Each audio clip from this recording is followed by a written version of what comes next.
Started in the castle around 1752. But then as they moved from the castle, that is the first Anglican church built in the country. The cathedral behind the castle. It was built around 1865. I also pointed out that Methodist Church started in the castle around 1835. As they moved, that is the first Methodist church built in the country, the cathedral behind the mast with a green roof. We have Roman Catholic Church at the extreme end, and that because of the churches around, this part of Cape Coast is called Chapel Square. First Methodist. But on here we have Fort William on the hill. It was built around 1820. First Anglican. English soldiers were there 24/7 to protect the castle both inland and offshore. Where we have the shops was the soldiers' barracks.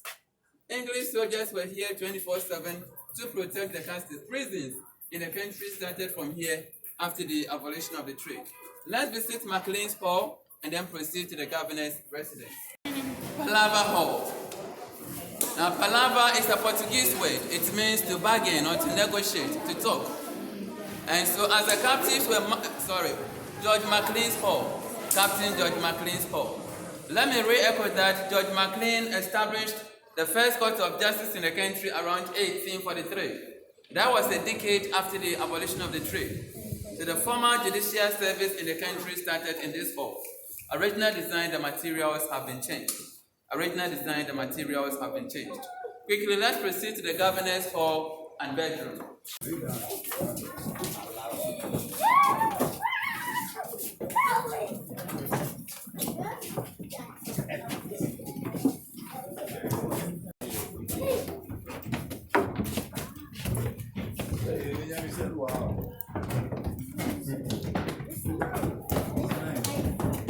You don't understand.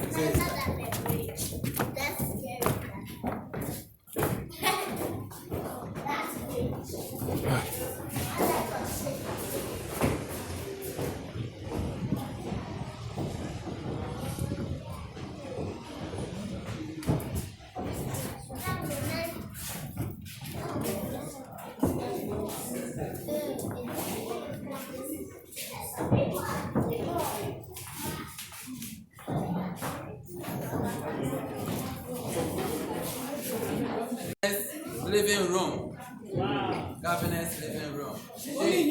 About 24 British governors came to the coast after the abolition of the trade. But one governor at a time. One person lived here at a time. We are here this evening to examine the differences between this place and the dungeons. We've all been there, we are all here. Do you see differences? Great. If you do, what are some of the differences? There's also this is where the governors live. Yes. The leaders at the time. This is the living room. The living room. And their bedroom is Let's go to the bedroom.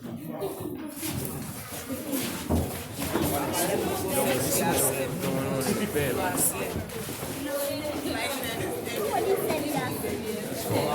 I'm saying,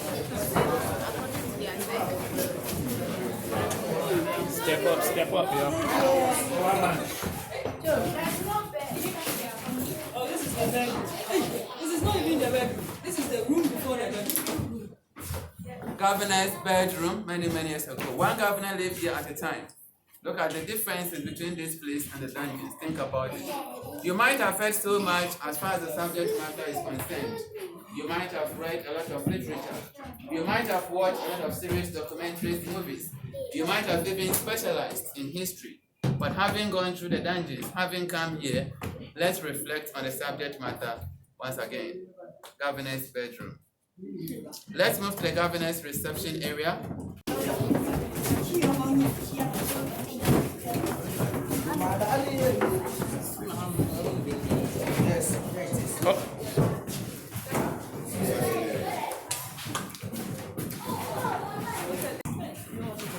Did you go to the museum? Yeah, that was the question. Okay, so governor's reception area.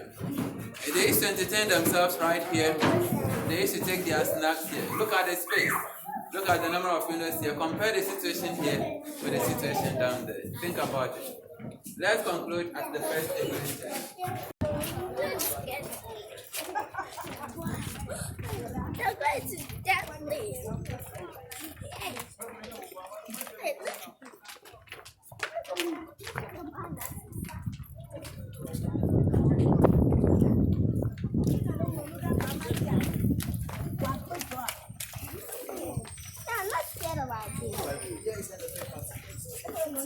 Church.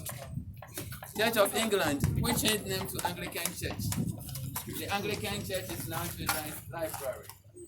Methodist Church started in the courtyard. So church here, captives down there.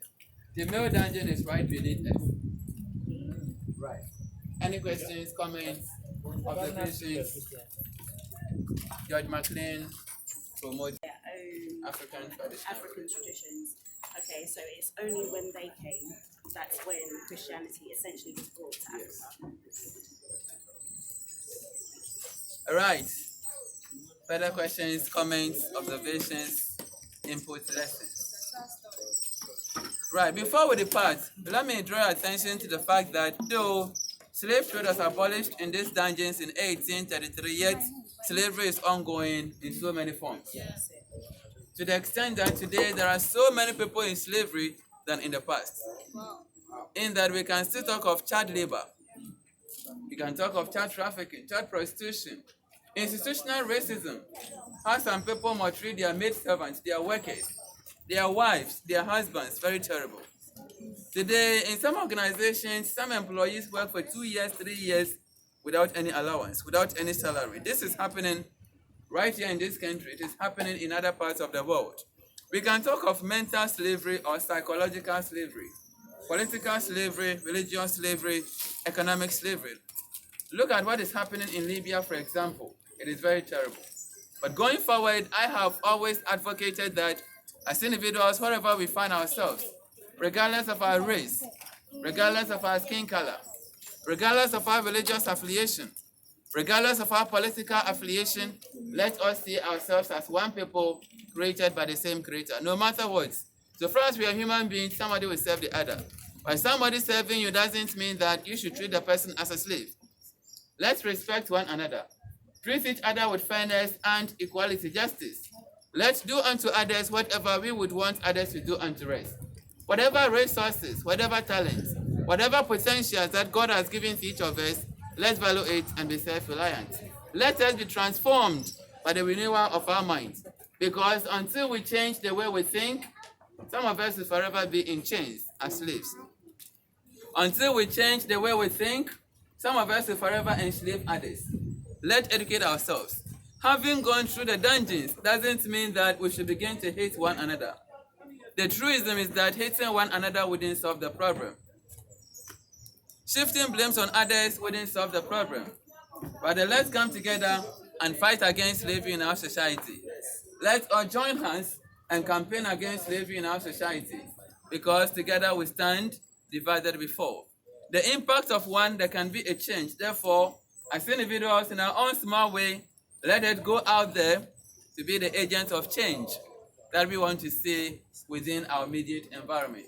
On that note, I want to appreciate you for your time with me. My name has been Francis Kofi Isel. It's been beautiful having you as my guest. Thank you exceedingly. God bless you. Have a fruitful new year. Thank you.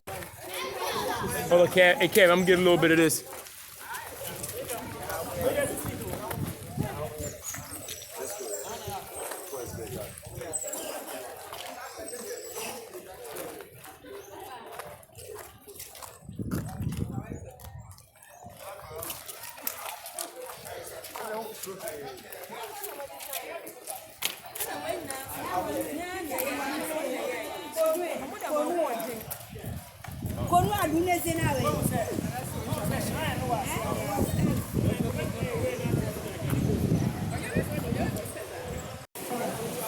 She going through, y'all. Going back. Going back. Going back. Come on, Cam. You ready to go through? She ready to go through. She going back. She reversing the curse.